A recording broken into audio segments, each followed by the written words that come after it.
Le professeur Arsène Mouaka est déjà sur ce plateau. Il est député national, élu de Béniville. Bonsoir et bienvenue à vous.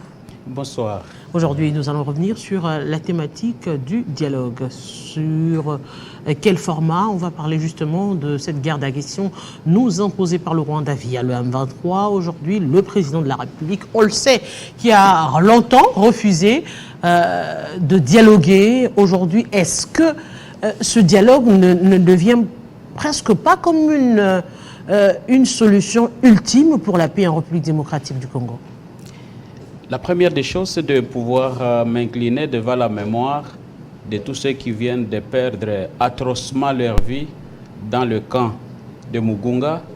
Ce camp rappelle qu'il y a 28 ans, le même pays, le Rwanda, avait encore fait la même chose à bombarder des réfugiés hutus-rwandais qui étaient hébergés dans ce camp, et ces crimes demeurent impunis.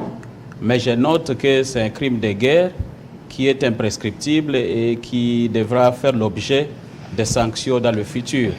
Maintenant, est-ce que le dialogue s'impose maintenant comme une solution? Il est clair que, quel que soit le fait que l'on privilégie la voie des armes, la plupart des guerres, et l'histoire nous l'enseigne, ont eu à finir par les dialogues. Et donc, on ne peut pas refuser totalement les dialogues, mais c'est ces dialogues qui se présentent sous forme de chantage. On prend les armes, on tue les gens, on traverse une frontière, on vient agresser un autre État et on impose un dialogue, tout en sachant que ce pays est connu par sa tactique qui consiste non seulement à continuer à faire semblant de dialoguer et à se battre sérieusement. C'est le fameux fighting and talking qui est propre à ces pays, qui a plusieurs fois fait la même chose. Quand il prend les déçus, il accepte de dialoguer. Quand il est en difficulté, il refuse lui aussi le dialogue. Je pense que pour ceux qui suivent l'actualité de la sous-région de Grand Lac, ils peuvent noter que le président Kagame a eu à récuser le dialogue. C'est lui-même qui a récusé et il a dit qu'il ne peut pas dialoguer avec Tshisekedi. Mais je note que maintenant, si on peut lui poser la question, il dira qu'il est prêt, puisqu'il a pris la position de force. Cela nous impose, nous aussi, à prendre la meilleure position. Mais apparemment, nous n'avons pas tiré les leçons du passé, de ce qui s'est passé avant. Aujourd'hui, on revient sur ce même cycle où on est agressé, on finit par le dialogue et on se pose la question, ce sera sous quel format? Ça aussi, c'est encore un autre problème. Oui, c'est quand même un problème, puisqu'on est sur le même terrain où les mêmes acteurs reproduisent les mêmes comportements, les mêmes actes, avec presque les mêmes acteurs. C'est ce qui est anormal. Et c'est anormal pour la gouvernance de notre pays, puisque il y a juste un adage simple qui dit « Qui veut la paix, prépare la guerre ». Et donc, je pense que sur ce plan-là, nous avons failli. Notre pays a failli. Ce n'est pas seulement le régime actuel, c'est depuis successivement un certain nombre d'années. Moi, je vais situer ce cycle-là en 1986, mois de juin.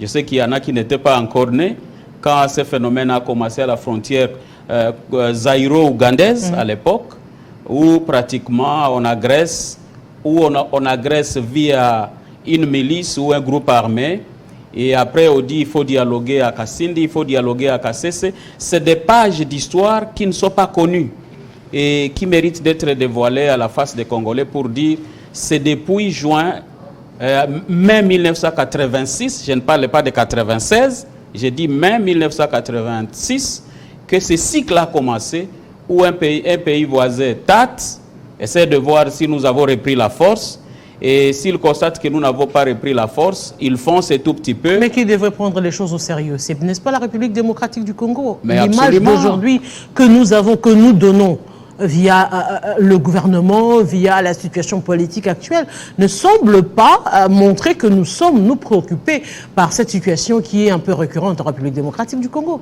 Je pense qu'il n'y a personne qui renie qu'il y a quelque chose qui ne va pas dans notre pays. Personne ne renie. Il y a des choses qui ne vont pas, des choses qui se sont gâtées sur une trentaine d'années, qui ne vont pas être réglés en une année. Hein. Mais ça semble être relégué au second plan, carrément, pour penser résoudre cette crise qui, vous le reconnaissez, date de très longtemps. Est-ce qu'on ne peut pas aujourd'hui faire fi de certaines choses pour tenter de résoudre cette situation de guerre à l'est de la République démocratique du Congo? Oui, il faut noter qu'il y a une part congolaise dans ces cycles interminables de conflits, mais la grande part, c'est notre voisin. Notre voisin tient sa grandeur de notre faiblesse.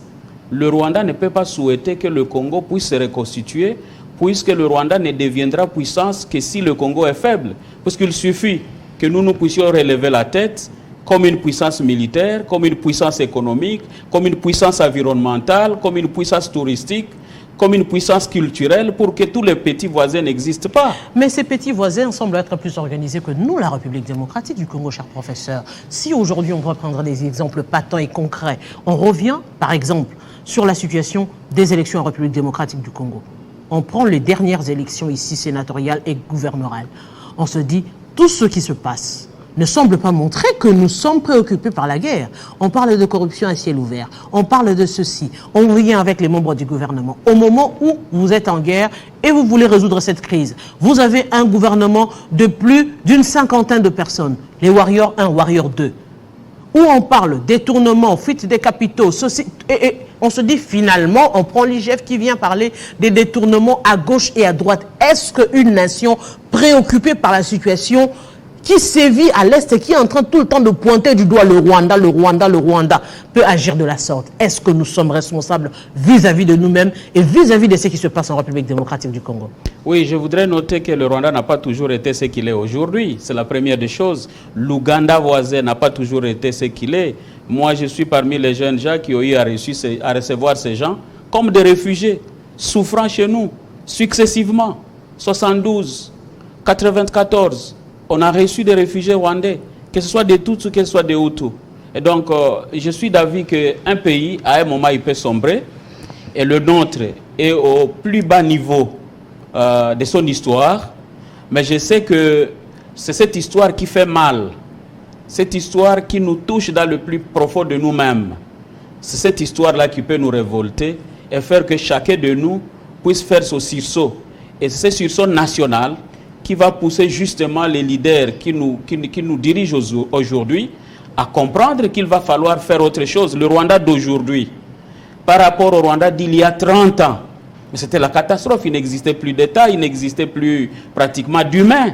Et les choses ont été telles que ce pays a subi ce qu'il a subi. Il a eu une population qui a cru qu'il faut faire une résilience et le pays s'est relevé. Et aujourd'hui, on parle du Rwanda comme un modèle. Et je suis d'avis que nous pouvons compter 30 ans, et dans 30 ans, le Congo est une puissance. Mais qui va donner l'exemple? Qui va donner l'exemple? C'est ça.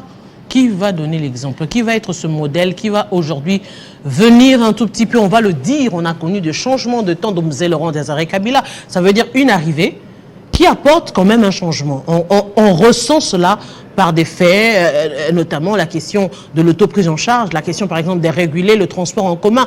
Ce sont des signes qui montre qu'on a besoin d'autre chose et qui a remis un tout petit peu, qui a réveillé ce côté nationaliste de dire on ne vit pas comme des humains aujourd'hui. Oui, je voudrais noter que généralement quand un pays ne va pas, tout le monde souhaite que ça se relève d'un coup. Nous sommes un éléphant qui est tombé, qui à un certain moment est affaibli peut-être au niveau des côtes et peut relever une patte. Et il va falloir attendre que l'on s'appuie sur une patte, sur une deuxième patte, troisième, quatrième, et finalement l'éléphant se lève et ça demande du temps. Il y a des choses qui changent, positivement, malheureusement négativement aussi. Mais j'ai comme l'impression que toute la nation regarde ce qui change négativement et refuse de regarder ce qui change positivement. Moi, je voudrais noter dans cette guerre... Oui, je voudrais noter dans cette guerre qu'il y a eu la guerre de l'AFDEL. Il y a eu la guerre du RCD, il y a eu le CNDP, il y a eu le M23 de 2013. Nous avons échoué de convaincre la communauté internationale que c'est le Rwanda qui nous attaquait. Mais je pense qu'il faut mettre à l'actif du président actuel le fait qu'il a désigné celui qui nous agresse et il a convaincu. Que ce soit la France, que ce soit l'Amérique, que ce soit la Belgique, tous les pays du monde savent que le Rwanda est au Congo. Et pour moi, ça c'est un pas. Parce que quand c'était l'hypocrisie qui nous gérait, on était incapable de nous retrouver à position de légitime défense. Nous ne pouvions pas toucher au Rwanda parce que c'était un okapi de toute la communauté internationale au même titre qu'Israël, donc on ne pouvait pas toucher. Eux pouvaient tuer tout le monde et on ne pouvait jamais les toucher. C'est comme aujourd'hui, on ne parle pas peut-être de certaines choses. Vous voyez ce qui se passe au Hamas. Et donc l'un peut tuer et l'autre ne peut pas. Et donc c'est le cas avec le Rwanda qui a réussi à construire un capital. Le capital, c'est le génocide. Il a bâti sa nation sur le fait de sa victimisation. Le Rwanda a provoqué le génocide, a tué 2 présidents Hutu. C'est tombé dans une hécatombe qui a pratiquement bouleversé toute la sous-région. Et tout ce que nous subissons aujourd'hui à partir, c'est ce fait-là de pouvoir s'infiltrer dans une nation comme réfugié à dialogue, le fameux dialogue, et finalement venir faire la catastrophe qui dérange toute la sous-région. Et donc, je pense qu'il y a des leçons, et vous voulez continuer les leçons de l'histoire. Les dialogues, oui, mais pas les dialogues comme une tactique de guerre. Le dialogue, oui, mais pas un dialogue pour vendre le pays. Mais justement, vous êtes élu du Nord Kivu et professeur d'université. Quelle est l'approche qu'il faut justement pour en finir? Je note que la première réponse, c'est la guerre. Nous avons perdu une bataille, mais nous n'avons pas perdu la guerre. Toute la nation se réveille et constate qu'il y a Rubaya qui est tombé, c'est fini. Goma va tomber, Sake va tomber, c'est la catastrophe. Non, c'est une guerre. Il y a des batailles qu'on peut perdre et gagner le lendemain. Je note par exemple qu'en 2013, nous avions successivement perdu encore. À l'endroit du même M23, nous étions en difficulté. On s'est plaint puisque nous avons un beau chapelet de plaintes dans ce pays. Nous savons bien pleurer. Et donc, on a pleuré sur nous-mêmes. Et finalement, à l'époque, le régime haïtien a eu à organiser dans le silence quelque chose. Et la riposte a été correcte. Nous avons été contents et les gens ont célébré notre armée. Je suis d'avis que la même armée, elle est faite des mêmes éléments. Ce sont ces Congolais-là qui ont fait ce travail, qui sont encore là, qui peuvent être organisés et qui peuvent encore faire la meilleure surprise pour inverser les choses. Mais justement, à Goma, il y a l'insécurité qui s'est installée. On ne sait plus qui des Ouazalendo, des FARDC ou encore des personnes non autrement identifiées qui se retrouvent et qui agressent, qui tuent même en pleine journée dans la ville de Goma. Aujourd'hui, faut-il démilitariser la ville? Maman, ce n'est pas nouveau. Pour celui qui a suivi la guerre de l'AFDL, pour celui qui a suivi le RCD, pour celui qui a suivi le CNDP, le plus souvent à l'approche des attaques sérieuses du Rwanda, on crée une psychose de sécurité dans la ville. Aujourd'hui, c'est déjà qu'on utilise un converti sous le nom de Ouazalendo. Les vrais Ouazalendo sont au front. Ils sont en train de se battre. Mais on infiltre dans la ville de Goma. Certains sont aux arrêts. J'espère que vous suivez l'actualité de la ville de Goma. Ce qui s'est passé hier n'est plus la même chose aujourd'hui. Il y en a qui ont été arrêtés, qui sont passés aux aveux, puisque cela procède justement de cette tactique de la guerre du Rwanda. Finalement, même nous les civils, nous connaissons cette tactique. Il s'agit justement de créer l'insécurité dans la ville, à créer par exemple des explosifs. Je pense qu'après l'échec de la tactique ici de Ouazalendo, on va assister à des explosifs. Vous avez vu le bombardement d'un camp pour disperser la population, afin que cette population, là où elle va, qu'elle aille créer la panique et que les villes tombent d'elles-mêmes. Puisque quand les déplacés arrivent massivement dans une localité pour dire là où on a été, ça ne va pas du côté du gouvernement, et ainsi de suite, et qu'on va dans une autre localité, les gens se dispersent et le M23 a la facilité de se battre, puisqu'il est très difficile de se battre dans une ville qui a beaucoup de gens. Et donc, il s'agit d'une tactique. Nous n'allons pas céder sur une tactique. Le dialogue, c'est une voie obligée pour tout celui qui sait faire la guerre. Mais nous notons que le dialogue fait partie des tactiques de guerre et nous n'accepterons pas que le gouvernement puisse s'embourber dans un dialogue qui a pour objectif d'avancer. Parce que le plus souvent, le Rwanda, c'est celui qui se victimise, qui pleure, qui dit voilà, on me tue, et qui crée même des conflits interethniques. Vous allez même observer qu'on va dire, bon voilà, il y a des Tutsis qui sont menacés au Congo. Après qu'on ait poussé certains Congolais, on les manipule, on les pousse à se révolter et à marcher et à commencer à s'apprendre déjà à la morphologie rwandaise. Tout cela fait partie de la tactique que nous connaissons. et à laquelle nous avons assisté. Tout ce que je peux faire, c'est d'appeler les Congolais à ne pas céder. À ne pas céder. Mais chez vous, dans votre fief, nous avons été grands. Chez vous, dans votre fief, les ADF continuent à massacrer les civils. On se dit, quelle approche aujourd'hui proposerez-vous au gouvernement? Oui. Et en parlant même du dialogue, sous quel format, sous quelle approche? Parce que vous le dites si bien, un dialogue où on ne serait pas, on va s'embourber, mais quel dialogue alors? Oui, mais on ne peut pas provoquer un dialogue avec l'ADF qui est pratiquement un monstre, parce que d'un côté on a le Rwanda, c'est une guerre classique où les gens se positionnent sur le front, et donc c'est une guerre qu'on peut mener de manière classique et facile, et donc c'est faisable. Mais par contre, nous avons de l'autre côté, au nord de la province, l'ADF, qui est un truc qui est là depuis des années, qui a commencé comme Nalu, pour finir aujourd'hui par ce qu'on appelle ADF, MTN. Et donc, de ce côté-là, c'est la guerre. Et je pense que pendant très longtemps, on a utilisé tous les acteurs. Tous les acteurs de la guerre ont été utilisés, des bérets rouges, des bérets verts, des bérets kaki, des bérets bleus, des bérets blancs et tout le monde. Mais on a oublié un seul acteur, c'est la population. Je suis de ceux qui soutiennent qu'il faut trouver une solution pour voir comment armer la population. Je ne parle pas de Ouazalendo, je ne parle pas de FDLR, je ne parle pas de Maïmaï, je ne parle pas de Nyatura. J'ai dit la population, la paisible population qui est quotidiennement massacrée, parce que de ce côté-là, la population est suffisamment morte.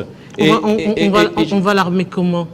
Oui, je suis en train de préparer un papier conceptuel avec des collègues pour que nous puissions proposer à la nation comment on peut facilement mettre fin à ce phénomène d'ADF qui est assez complexe, puisqu'il s'agit des groupes rebelles étrangers qui pratiquement capturent des populations congolaises innocentes, les ramènent dans des brousses, en fait des tueurs, des jeunes enfants, ils en font des tueurs et ils reviennent uniquement pour tuer, massacrer.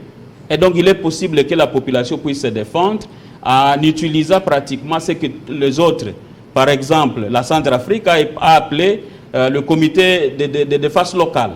Le Burkina Faso a utilisé ce qu'on a appelé le Kolwego, c'est-à-dire des chasseurs de brousse. C'est des gens qui cherchent les djihadistes et qui se battent. C'est un modèle sur le bas duquel on peut s'appuyer. Il y a le Mexique, il y a le Salvador, il y a des pays comme le Cameroun, le Tchad, le Nigeria, qui ont expérimenté comment faire de la population elle-même actrice de sa propre sécurité. Toutes ces expériences nous disent que les jeunes gens sont disponibles, pas ceux qui se sont rendus coupables de plusieurs crimes ou bien qui ont des casiers judiciaires répréhensibles, mais des jeunes gens qui sont journalistes comme vous, qui sont commerçants, qui sont agriculteurs, et qui peuvent rester chez eux, et qui ont même pris des initiatives, puisqu'il y en a localement. Quand vous allez à Beni, vous allez à Kassindi, vous allez à Butembo, vous allez dans toute cette région, les gens ont pris des dispositions pour que le soir, certains d'entre eux passent la nuit dehors, se sacrifier, faire le volontariat. Et c'est prévu dans nos lois. Il y a une loi de une ordonnance loi de 1985, à l'époque de Mobutu, qui autorise aux citoyens congolais de porter les armes. Il y a une loi qui venait d'être votée dans la législature passée, qui est consacrée à la réserve de l'armée nationale. Il y a par exemple le code du travail qui prévoit qu'on peut appeler certaines personnes sous le drapeau. Ça signifie qu'il peut y avoir un moment où on peut aller et appeler la population à le faire. Nos voisins de l'Ouganda à côté, ils ont ce qu'ils appellent local defense. Dès que l'ADF est allé tuer juste de l'autre côté de la frontière à Kassese, mais ils se sont organisés, ils ont recruté 1400 local defense et du jour au lendemain, tous les commandants qui avaient commandé les opérations de massacre des écoliers dans l'école ont été attrapés par la population et ramenés auprès de l'armée. Et donc, nous pouvons nous inspirer de ce que tous nos voisins, tous les autres qui sont en conflit, djihadistes ou guérillas dans le monde, nous ne sommes pas le seul pays qui a difficulté. Que deviendra-t-il des relations diplomatiques avec le Rwanda et l'Ouganda? Je suis d'avis qu'il y a beaucoup à dire sur les relations diplomatiques. D'abord avec le Rwanda, je pense que c'est des relations difficiles. Logiquement, nous devrions les couper. Logiquement. Mais figurez-vous la ville de Goma, qui n'a plus d'issue. Et la seule issue, c'est le Rwanda. Pour aller à Butembo, on rentre au Rwanda, on traverse l'Ouganda et on part rentrer chez nous. Il convient de dire que ces pays veulent nous situer dans leur progressivement dans leur écosystème économique pour que nous soyons leurs clients. C'est des pays qui se sont structurés. Je prends par exemple le cas de l'Ouganda qui s'est beaucoup industrialisé sur le modèle du Kenya et qui est très avancé. Le Rwanda qui est pratiquement l'élève de l'Ouganda, qui lui a essayé d'améliorer, essayé de dépasser son maître pour structurer une économie qui peut vous produire de l'eau, du jus, des cure-dents et tout le reste, et faire de nous leur marché. Couper nos grands centres urbains de leur hinterland, la pomme de terre, le lait, le poisson et tout le reste, que nous puissions obligatoirement l'acheter au Rwanda. C'est de cela qu'il s'agit. Donc vous êtes d'avis avec nous que l'industrialisation est mieux que la politique? Non, je ne dis pas ça. Est-ce que nous devons nous structurer comme le marché des pays voisins? Nous avons une terre qui est fertile, nous avons tout ce qu'il faut. Il nous faut développer des relations de puissance. Nous devons nous situer par rapport à ceux-là dans des relations de puissance. C'est-à-dire, nous gardons le beau voisinage, mais il faut qu'ils sachent que nous sommes plus forts. Et ce qu'ils nous imposent aujourd'hui, nous impose, nous, de nous structurer comme un pays puissant. C'est une interpellation.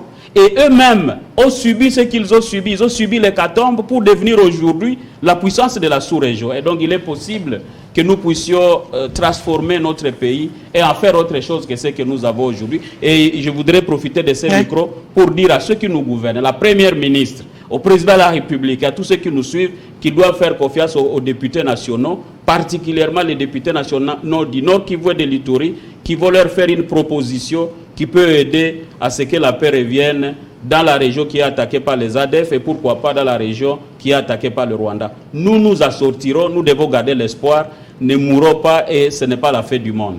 Professeur Arsène Mwaka, vous êtes député national élu de Béni. Grand merci à vous. Merci beaucoup. Et mes téléspectateurs, on va continuer avec vous pour évoquer justement la question du prochain gouvernement. Qu'est-ce qui bloque ?